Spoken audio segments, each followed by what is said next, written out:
The day I signed those mortgage papers was one of the best days of my life. My name is Emily, and at 30 years old, I finally had my own place. Away from my parents' constant criticism and my sister Melissa's never-ending drama. But the real cherry on top was what I did the very next weekend. I adopted Buddy, a golden Labrador with soulful brown eyes that melted my heart the moment I saw him at the shelter. My parents had always shut down my pleas for a dog with the same excuse. Dogs are dirty, they smell, and they ruin furniture. No matter how much I begged or promised to take care of everything myself, the answer was always a firm no. So instead, I channeled my love for animals into volunteering, spending every Saturday throughout high school walking dogs and cleaning kennels at the local shelter. Now, watching Buddy explore my new apartment, his new home, I felt a sense of completion I'd never experienced before. He sniffed every corner, his tail wagging enthusiastically as he investigated his surroundings. Within days, we settled into a routine. Morning walks before work, evening training sessions, and weekend adventures at the dog park. I enrolled him in professional training classes right away. Not because he was badly behaved, but because I wanted to give him the best life possible. "You've got yourself a smart one here," his trainer, Mark, told me after the first session. Quick, learner, eager to please. I beamed with pride. Yeah, he's pretty amazing. 3 weeks after bringing Buddy home, I decided it was time to introduce him to my family. I was nervous, but hopeful that they'd see how well-behaved and loving he was. Maybe they'd even understand why I'd wanted a dog all these years. The moment I walked through my parents' front door with Buddy on his leash, I knew it was a mistake. My mom's face scrunched up like she'd smelled something rotten. My dad crossed his arms defensively, and Melissa, my 25-year-old sister who still lived at home, rolled her eyes dramatically. "You actually brought it inside," Mom said, stepping back as if Buddy might attack her designer shoes at any moment. "His name is Buddy, and yes, I brought him inside. It's February and freezing outside," I replied, trying to keep my tone light despite the immediate tension. Dad glanced at Buddy, who was sitting perfectly at my side, just like we'd practiced. "Well, don't let it on the furniture. Your mother just had the couches cleaned." "He won't. He's very well trained," I said, giving Buddy a gentle pat. He looked up at me with those trusting eyes, completely unaware of the cold reception he was receiving. We moved to the kitchen, where Mom had prepared lunch. Buddy laid quietly under the table near my feet as we ate, not making a sound.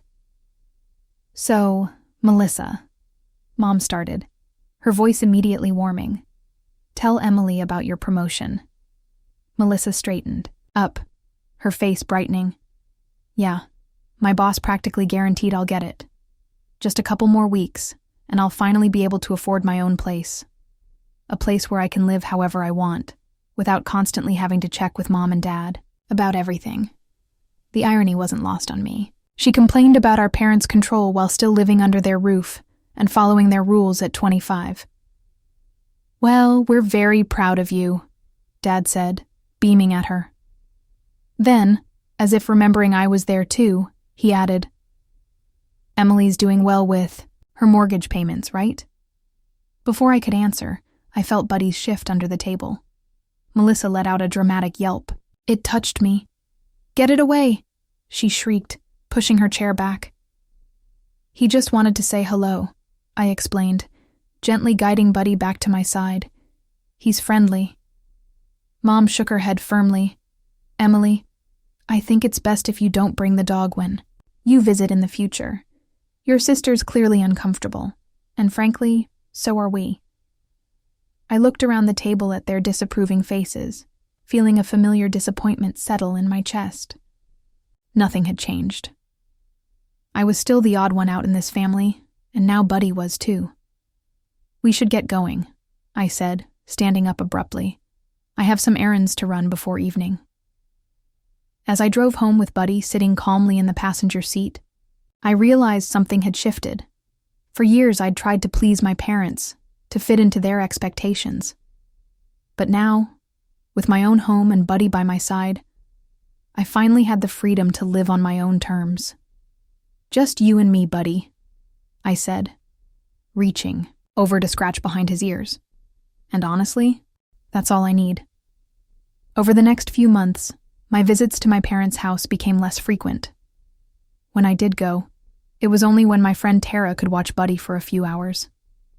Every time, the conversation inevitably turned to Melissa, her career, her plans, her dreams. It was always the same script, with me playing the role of supportive older sister while feeling increasingly disconnected from my family. During one such visit, Melissa pushed past me in the hallway, her face pinched with frustration. "Promotion fell through," she muttered. "Boss said maybe next quarter." "I'm sorry to hear that," I said sincerely. "These things happen. There'll be other opportunities." She leaned against the wall, her eyes drifting to my car keys in my hand. "You're leaving already? You just got here." "I need to get back to Buddy. Tara has plans tonight." Melissa scoffed. "That dog? You act like it's your child or something." "He's family to me," I said simply. She shook her head, then looked at me with an expression I couldn't quite read. "You're lucky, you know that? Your own place, making your own rules, must be nice." I didn't know what to say to that. It was nice, but it wasn't luck. It was the result of years of saving, planning, and working hard. Things Melissa never seemed interested in doing. Life settled into a comfortable routine with Buddy. Morning, walks, work at the marketing firm, and his excited greeting when I returned home. Our weekends were filled with dog park visits and lazy evenings together. Then, on a regular Tuesday, my boss called me into her office. "Emily, I have an opportunity." "For you," she said, sliding a folder across her desk. "We're opening a new branch in Colorado, and we need someone to go set it up. 2 months on site to train the new team." I scanned the details. The assignment looked challenging, but exciting. "This would be a significant step up in your career path," she continued. "If you handle this well, we're looking at a promotion when you return. I need to figure out a few things, but I want this opportunity," I told my boss. "Can I give you a definite answer tomorrow?" That evening, I researched pet hotels, but the thought of Buddy staying in a kennel for 2 months broke my heart. He'd been in a shelter before. I couldn't bear him feeling abandoned again. The next day, there was a knock at my door. Melissa stood in the hallway, shifting uncomfortably. "Mom said you weren't answering her calls, so she sent me to check on you," she said, stepping inside without waiting for an invitation. Buddy trotted over to greet her, and she absently pushed him away when he tried to sniff her hand. "Why are their suitcases out?" she asked, pointing to the luggage I'd pulled from storage. I explained about the business trip, watching her eyes light up with interest as I mentioned the potential promotion. "So what's the problem?" "Sounds like an amazing opportunity," she said, flopping down on my couch. "It's Buddy. I don't know where he'll stay while I'm gone." Melissa looked at Buddy, who had retreated to his bed. Something shifted in her expression. "I could watch him," she offered suddenly. I stared at her, not sure I'd heard correctly, but you don't even like dogs." She shrugged. "I could stay here, in your apartment. It would give me a break from Mom and Dad, and you wouldn't have to put him in some kennel." I hesitated. Something didn't feel right about this sudden change of heart, but I was running out of options. "There would be rules," I said firmly. "No parties, keep the place clean. Buddy needs 2 walks a day. His food is measured out. I'll show you how much." Got it, she interrupted, rolling her eyes. "I'm not a child, Emily. The day of my departure arrived too quickly." Melissa showed up with 2 large suitcases, looking more like she was moving impermanently than pet-sitting. "Remember, Buddy's dinner is at 6, and he gets these dental treats before bed," I explained as I waited for my taxi. "And please, no parties." "Everything will be fine," Melissa said, pushing me toward the door. "Go. Be successful. Buddy and I will have a great time." I knelt down to hug Buddy, feeling a lump in my throat. "Be a good boy. I'll miss you so much. The taxi honked outside. I gave Buddy one last pat, shot Melissa a warning look, and left. The first week in Colorado was a whirlwind of meetings and setting up systems for the new office. Every night, I texted Melissa for updates on Buddy. She always replied with brief messages, "All good here," or "Buddy's fine, stop worrying." Occasionally, I managed to video call her, and seeing Buddy's face on screen, hearing his excited bark when he recognized my voice, eased my anxiety. By the third week, I'd settled into a routine. The new team was enthusiastic, and I found myself enjoying the challenge. Melissa's updates continued, always positive, always brief. Then, late one evening, my phone rang. It was Mrs. Patel, my neighbor from the apartment next door. "Emily, dear, I hate to bother you," she began, her voice tied with annoyance, "but there's been quite a disturbance from your apartment these past few nights. Loud music, many people coming and going. And I'm concerned about your dog. He's been barking and crying a lot. It doesn't sound like he's happy." After thanking Mrs. Patel, I immediately called Melissa. She answered on the fourth ring, music pulsing in the background. "Hello," she shouted over the noise. "Melissa, what's going on?" "Turn down the music, we need to talk." The music grew fainter. "What's up?" "It's kinda late here. I just got a call from my neighbor. She says you've been throwing parties and Buddy's upset." "Your neighbor is exaggerating," Melissa scoffed. "We had a couple of friends over, that's all, and Buddy's fine." "Show me the apartment," I demanded. "Right now, video call." The call switched to video. Red plastic cups littered my coffee table. There were people visible in the background, and the living room was a disaster zone. "Where's Buddy?" I asked, my voice dangerously quiet. The camera panned to show Buddy huddled in the corner of the kitchen, looking anxious. "Get everyone out now, and take Buddy for a walk, a proper one." She rolled her eyes but nodded. "Fine. Everything will be back to normal tomorrow. Stop overreacting." I hung up and immediately called my parents, hoping they might talk sense into Melissa. But as soon as I explained the situation, I realized my mistake. "You're making a mountain out of a molehill, Emily," my mother said dismissively. "Melissa's just enjoying a little freedom from us for once. She promised to take care of Buddy, and she's breaking that promise," I insisted. "It's just a dog," Dad chimed in. "And frankly, you've always been too uptight. No wonder you don't have many friends." The comparison stung. "Could you at least check on her? Make sure she's keeping the place decent?" "You're being controlling," Mom said. "Melissa will be fine. Don't call us with these petty complaints again." They hung up, leaving me seething, with frustration and worry.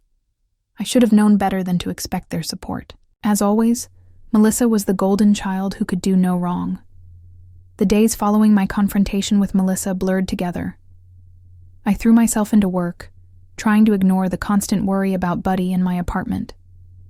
Every morning, I checked my phone for Melissa's daily text, always some version of "everything's fine," and tried to believe her.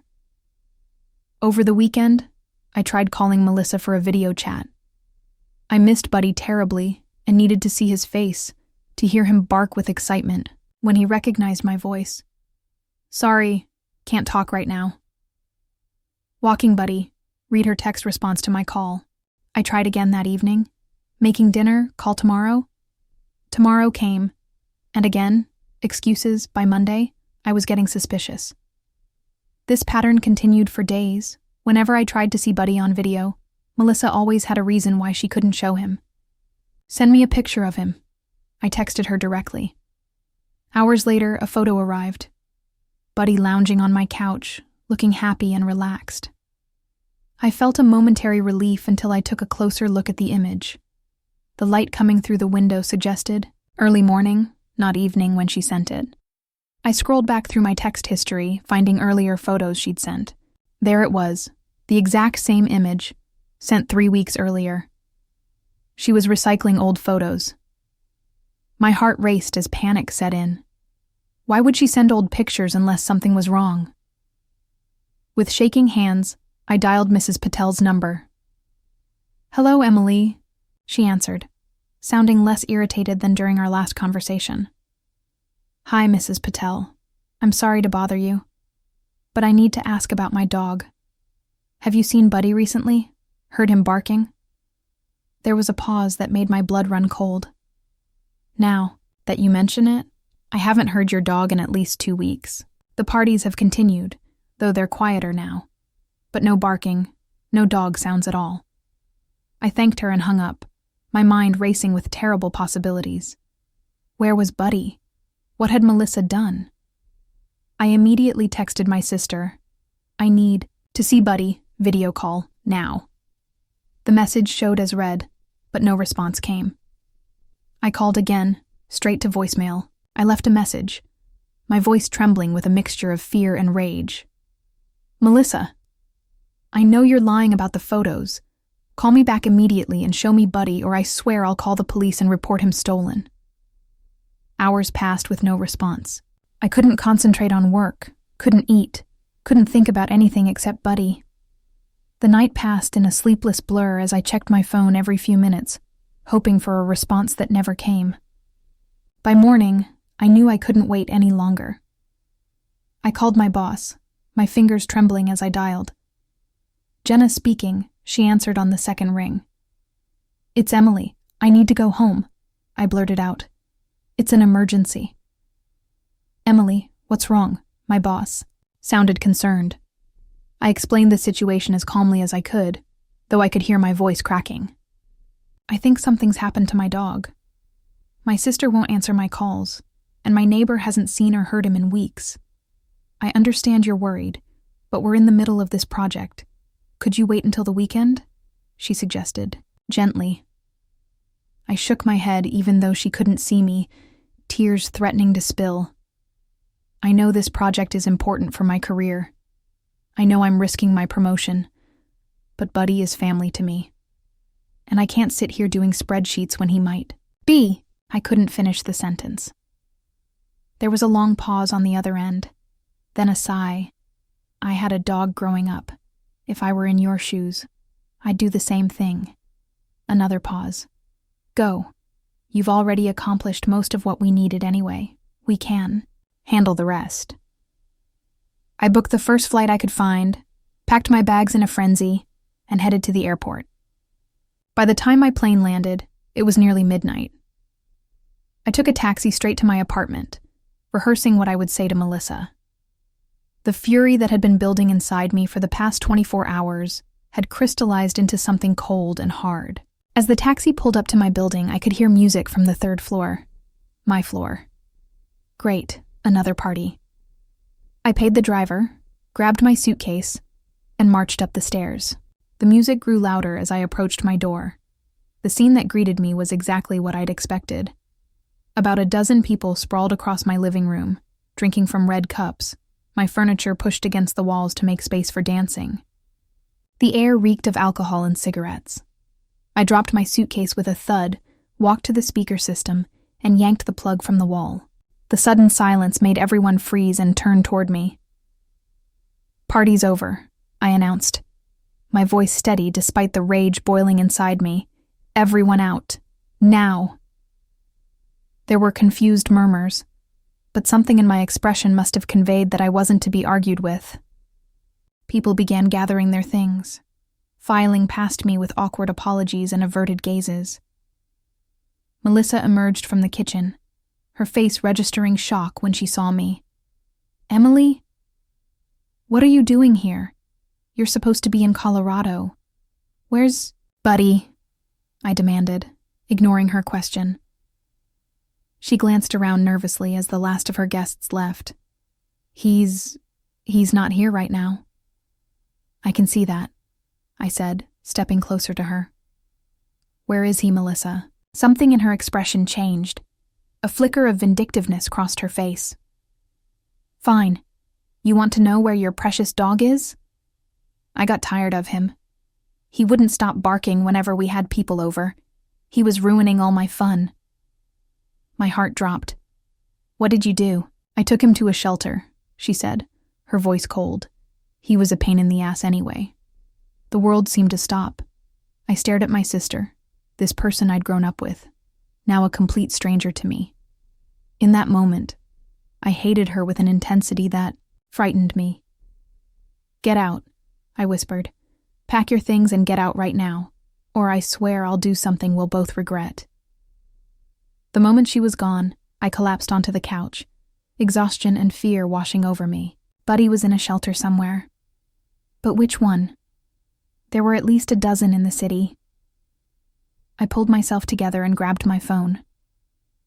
It was past midnight, far too late to call any shelters, but I could email them. I drafted a quick message, describing Buddy, golden Labrador, male, 3 years old, microchipped with my contact information, and sent it to every shelter I could find online. Sleep was impossible. I spent the night cleaning up the mess from Melissa's party and trying not to cry every time I came across one of Buddy's toys. By morning, I was running on coffee and anxiety. I started calling shelters the moment they opened. The first 4 had no record of a dog matching Buddy's description.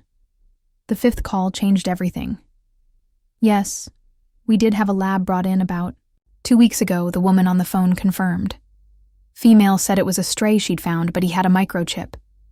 We'd been trying to contact the owner, but the phone number listed goes straight to voicemail.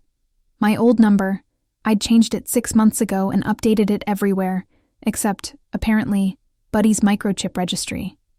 "That's my dog," I said, my voice breaking. "His name is Buddy. I'm Emily Weber. I can come right now with proof of ownership." "We close at 5, the woman said kindly. "He'll be waiting for you." I thanked her profusely, grabbed my purse and car keys, and rushed out the door. The shelter was on the other side of town, a 30-minute drive that felt like hours. All I could think about was Buddy, scared, confused, wondering why I'd abandoned him. When I arrived, I practically ran to the front desk, identification and adoption papers in hand. The staff verified my information and led me to the kennel area. And there he was, curled up in the corner of a cage, looking smaller somehow. His coat had lost some of its shine, and he didn't immediately look up when we approached. "Buddy," I called softly. His head snapped up, ears perking. The moment of recognition, his eyes locking with mine, will stay with me forever. He jumped to his feet, tail wagging so hard his whole body shook, and let out a joyful bark that echoed through the shelter. The staff member opened the cage, and Buddy bounded into my arms, licking my face, whimpering with happiness. I hugged him tightly, tears streaming down my face, whispering apologies he couldn't understand but somehow seemed to forgive anyway. After completing the necessary paperwork to reclaim him, we walked out of the shelter together. Buddy stayed pressed against my leg the entire drive home, as if afraid I might disappear again if he lost contact. Back at the apartment, I gave him a thorough bath, checked him for any health issues, thankfully finding none, and fed him his favorite food. That night, he slept in my bed, something I'd never allowed before. But rules seemed less important now than keeping him close. The next morning, my phone rang. It was my mother. "Emily, we need to talk about what happened with Melissa," she began. Without preamble, she's very upset. "She's upset," I laughed incredulously. "She abandoned my dog at a shelter and trashed my apartment." "Don't be so dramatic, it was just a silly dog, and she was only having a little fun with her friends," my mother said dismissively. "You need to apologize for throwing her out with nowhere to go." Beside me, Buddy rested his head on my lap, looking up with those trusting brown eyes that had kept him waiting for me at the shelter. This was the final straw. "No," I said firmly. "I'm not apologizing. Buddy is family to me, even if you don't understand that. And until Melissa takes responsibility for what she did, and until you and Dad stop making excuses for her, I don't want to hear from any of you." My mother gasped. "You don't mean that? You'd choose a dog over your own family?" I'm choosing to surround myself with beings who respect me and who I can trust, I replied, surprising myself with my calmness. Right now, that's not you, Dad. Or Melissa. Goodbye, Mom. I hung up before she could respond, my heart racing but my mind clearer than it had been in years. For so long, I'd tried to meet my family's expectations, to be the daughter they wanted. But in that moment, I decided to be the person I needed to be, for myself and for Buddy.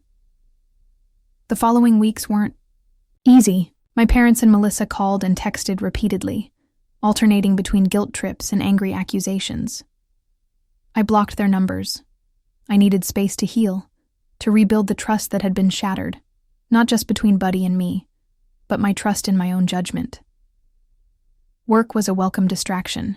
My boss was understanding about my early return, and though I hadn't completed the full 2 months in Colorado, she was impressed with what I'd accomplished in the time I was there. The promotion we'd discussed came through, bringing with it a welcome salary increase that I immediately put toward a doggy daycare service for the days I couldn't work from home. Life settled into a new rhythm. One Saturday morning, while at the dog park, Buddy made friends with a German shepherd named Max. As Buddy and Max played, I struck up a conversation with Max's owner, David. We exchanged numbers before leaving. The park and soon regular dog park meetups turned into coffee dates, then dinner dates. David was easy to be with, kind, thoughtful, and he adored Buddy almost as much as I did. 6 months after the shelter incident, I received a letter from Melissa. It was an apology, not perfect, still with traces of justification, but sincere enough that I could see she'd done some reflecting. She acknowledged the pain she'd caused, not just to me but to Buddy. She didn't ask for forgiveness, just said she wanted me to know she understood what she'd done was wrong. I didn't respond immediately. I needed time to process, to decide if I wanted to let her back into my life in any capacity. That decision didn't need to be rushed.